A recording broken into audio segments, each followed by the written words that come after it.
If you're listening to this right now, I'm going to guess your current emotional state is somewhere between mildly stressed and just full-blown panic. Mm-hmm. You might be staring down the barrel of the CEP exam, the Certified Equity Professional Certification, or maybe you just got a massive spreadsheet from your CFO that said, figure out the accruals.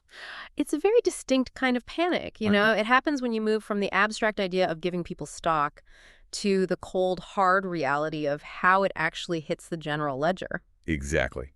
And that's precisely where we are going today. We are taking a deep dive into what a lot of people call the Bible of the industry, Accounting for Equity Compensation, the 20th edition. Right, by Barbara Boxa. And we are focusing specifically on the chapters that I think cause the most heartburn, chapters 14, 15, and 16. These are the heavy hitters. You've got disclosures, transitions, and then the examples. This isn't theory anymore. This is all application. It's about why a tiny change in stock price can, turn your financial statements completely upside down if you're not paying attention.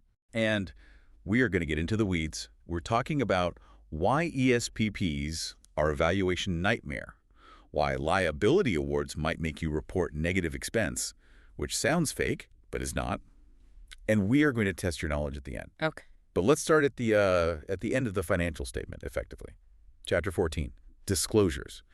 To me, disclosures always feel like the fine print that nobody really reads. See, and that's the mistake everyone makes. If the income statement is the headline, the disclosures are like the investigative journalism underneath. Mm-hmm. This is where the company actually tells the story of its stock plan to investors. So I'm an investor, or maybe more likely an auditor looking for trouble.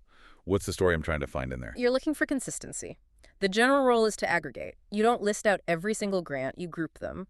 But the real insight and the red flag for auditors comes when you dig into the specific assumptions. The inputs. You mean like volatility, risk-free rate? All Exactly. But look specifically at the weighted average grant date fair value. Okay, that's a mouthful. Why that specific number? Think of it as an anchor. If a company's stock is trading at, say, $50, but their weighted average grant date fair value is coming in way, way lower or higher without a clear reason, Mm-hmm. like a huge change in volatility assumptions, that's a massive red flag. It could imply they're, playing with the inputs to manage the expense. Ah, so they're tweaking the math to make the earnings look better. Potentially. And that's why the unamortized expense line is also so critical. That's the expense we haven't booked yet, right? Yes. It's the future hit to your earnings. If Right. I'm an analyst, I look at that number to see if your profit margins are about to get crushed in the next 2 years because of grants you made today. Now, I noticed the book makes a big deal about separating things. You said the rule is aggregate, but when do we have to break that rule? When the risks are different. You can't hide a risky plan inside a safe one. For example, if you have your standard service-based options and then you have a spring-loaded grant. Spring-loaded. That sounds like a trap. It sort of is. It's when a company grants options right before they announce amazing news that they know will bump the stock price. The SEC hates it. And per SEB 120, those usually need their own spotlight in the disclosures. You can't just lump them in. No, because the valuation assumptions are totally different. Okay, one more thing on Chapter 14. The roll-forward schedules. There's a distinction between options and restricted stock. Is it just the same table with a different header? It looks similar, but the engine underneath is different. For options, you track the weighted average exercise price, which makes sense, right? The value is all about the strike price. Right, because if the stock's below the strike, the option is worthless. Exactly. But for restricted stock, there is no exercise price. It's just full value shares. So if you try to put an exercise price on a restricted stock roll forward, you're going to fail the exam. For restricted stock, you're tracking the weighted average grant date fair value. It's a subtle switch, but it tells you a completely different story. Okay, so that's the story we tell the world. But that story assumes we're all on the current rules. Accounting has memory, though. We have to deal with the ghosts of grants past. Which brings us to Chapter 15 and the headache of effective dates and transitions. This feels like a history lesson. We're talking about the shift to ASC 718 way back in 2005. Why do we still care about this almost 20 years later? Because equity grants vest over long periods, 3, 4, sometimes 5 years. And audits look back. When the rules changed, companies couldn't just flip a switch. They had to decide what to do with grants that were halfway through vesting. The unvested portion. Right. And you had 2 ways to handle it. This is prime exam material, by the way. Method 1, modified perspective. Which sounds to me like we're changing our ways starting now. That's pretty much it. It's the line in the sand approach. You apply the new accounting rules to new grants and the unvested part of old grants going forward. You do not touch the past. Your old financials stay as they were. Seems easy. It is, but it makes year-over-year comparisons really messy. Your 2006 numbers look totally different from 2004 just because the rules changed. And that's why some companies chose Method 2, retrospective restatement. That sounds like rewriting your diary. It's the cleanup history approach. You voluntarily go back and restate your prior periods, recognizing expense you previously just had in a footnote. It's a ton of work, but it's much cleaner for analysts. Okay, so we've disclosed the plan, we've transitioned the old grants. Now for the actual math. Chapter 16. This is the meat of it. This is where the rubber meets the road. We're going to walk through 5 scenarios, and I want to warn you, your intuition about profit and expense might get a little challenged here. Let's start with the classic showdown, examples 1 and 2. The non-qualified stock option, the NSO versus the incentive stock option, the ISO. Okay, scenario. You grant 1 million options. They vest over 4 years. Fair value is $4. So total expense is $4 million. In both cases, NSO and ISO, you book that $4 million in expense on your P&L over the vesting period. So the expense line looks identical, but the tax line, that's where the drama is. Oh, huge drama. Let's take the NSO first. With a non-qualified option, the company is allowed to take a tax deduction when the employee exercises. Okay, but they haven't exercised yet. We're just booking the expense. Correct. But because of accrual accounting, we want to match things up. We're taking a hit to our earnings now with the expense, so we also want to record the benefit we expect to get later.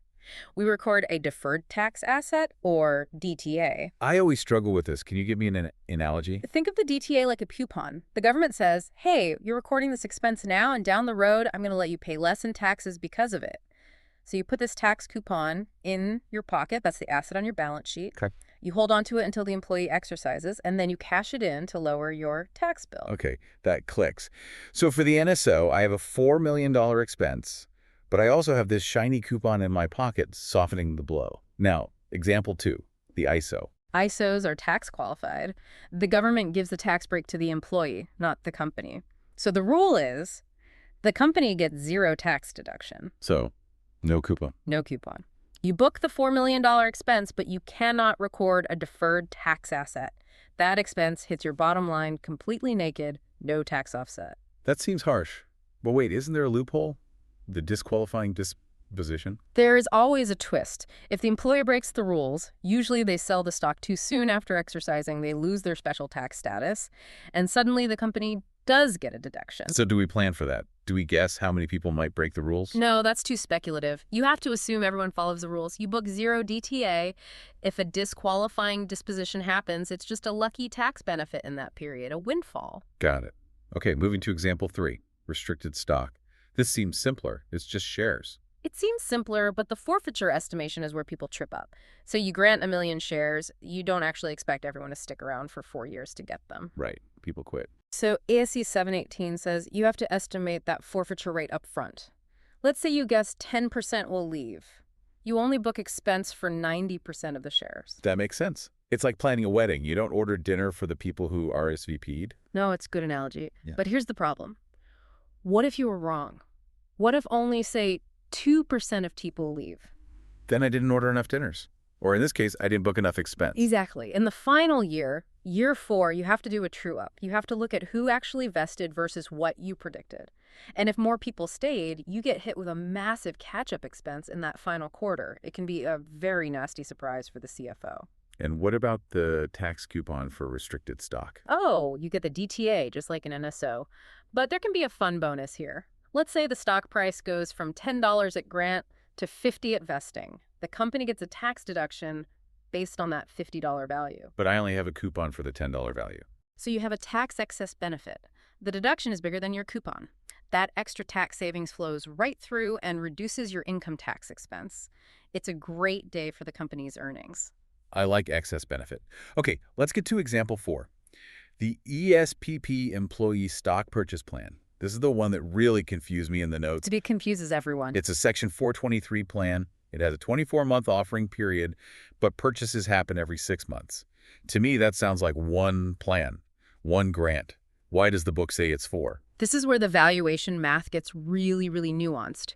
You can't just value it as one 24-month option because employees can buy stock at 4 distinct moments: month 6, month 12, 18, and 24. Okay, but isn't that just a payment schedule? Not in option pricing. Remember, an option's value is driven by time and volatility. A 6-month option is worth a lot less than a 24-month option because there's less time for the stock to move. If you valued the whole thing as one big 24-month grant, you would massively overstate the expense for the shares people buy in month 6. Oh, I see. So you have to slice it up. It's like a layer cake. Layer 1 is a 6-month option, layer 2 is a 12-month option, and so on. You calculate the fair value for each slice separately with its own inputs, then you add them all up. That sounds tedious. It is. But it's the only way to be accurate, and since it's a 423 plan, it's qualified, so usually no DTA. Right. Okay, example 5. The monster. Cash-settled stock appreciation rights. SARS. This is the only one in our list that is a liability award. Everything else we talked about has been equity. And why is this one the black sheep? Because it's settled in cash. If the company is obligated to cut a check, it's a liability. And liability accounting is a roller coaster. With equity awards, you calculate the value on day 1, lock it in, and divide by 4 years. Done. Set it and forget it. Exactly. With liability awards, you have to remeasure the fair value at the end of every single reporting period. Every quarter. Every quarter. And this leads to some wild financial statements. Let's use the example. Year 1, stock is up. Liability goes up. You book a huge expense. Year 2, the stock crashes. The liability shrinks. So, what happens to the expense I already booked? You might have to reverse it. You could actually record negative expense for compensation that quarter. Negative expense? That sounds like income. It behaves just like income on the P&L. It boosts your earnings. Now, imagine explaining that to investors. Our earnings are up because our stock price crashed, and now we owe our employees less money. That is a terrible narrative. It's awkward, but it's the math. And it gets worse at the end. When you finally pay out the cash, you get a tax deduction for the actual cash paid. But remember, our tax coupon, the DTA... Yeah, we've been accruing it. Right. But because the liability has been bouncing all over the place with the stock price, the coupon in your pocket almost never matches the actual deduction. You have to write off the DTA, and any difference hits the tax line immediately. It is volatile, it's unpredictable, and CFOs generally hate it. Note to self. Avoid cash-settled SARs if I want a peaceful life. Or at least warn the finance team before you grant them. All right, I feel like my brain is full, which means it is time to see if any of this actually stuck. It's time for the knowledge check. I'm going to ask the question, give everyone a beat, and then I'll try to answer it. You tell me if I pass. I'm ready with the red pen. Let's go. Question 1. This is about tax assets. We have an ISO grant and an NSO grant. Same for value. For which one do I record a deferred tax asset, my coupon, as I recognize the expense? Brief pause. Go for it. Okay, thinking back, the coupon analogy. The NSO gets the deduction for the company, so I need the coupon now.